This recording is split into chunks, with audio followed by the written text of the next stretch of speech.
Now we're going to look at how the BeerFoss actually measures and the sample prep that you actually need to do for this instrument. And to be honest, it's very minimal. So we have a beer sample here. We basically just put it under the pipette and then we press go. Now we're measuring. So let's look at how that works inside of the instrument. Here we have our sample come in through the pipette.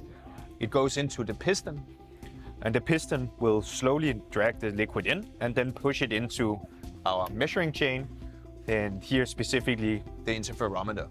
And this is where the lasers and light happen and where we measure. But why do we don't have to degas or filter the sample? Well, let's open a beer, I can show you.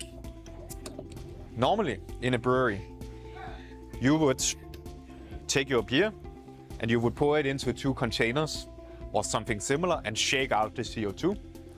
You can also put it into some more advanced stuff that can take care of it for you, but you basically have to degas your beer.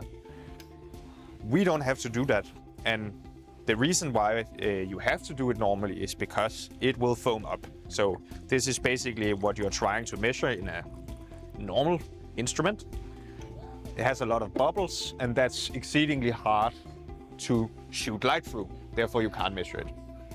What we actually do with the small piston here is we are pouring the beer very gently, very slowly, and this enables us to avoid all the foamy parts.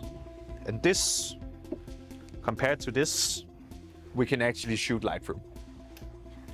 So that's the great thing about the piston setup that we have developed. And this is also why our sample time is around 3 minutes for this instrument.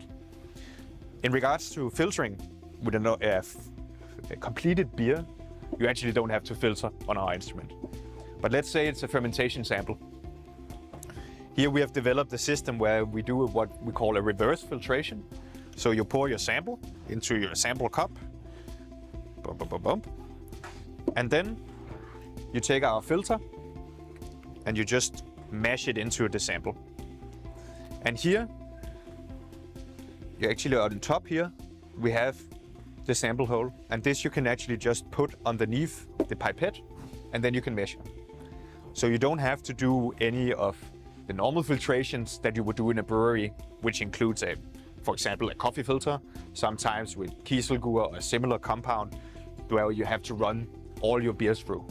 So with the BeerFoss, we actually have done some technologically savvy stuff, so you avoid filtering and you avoid degassing. And that's how it works.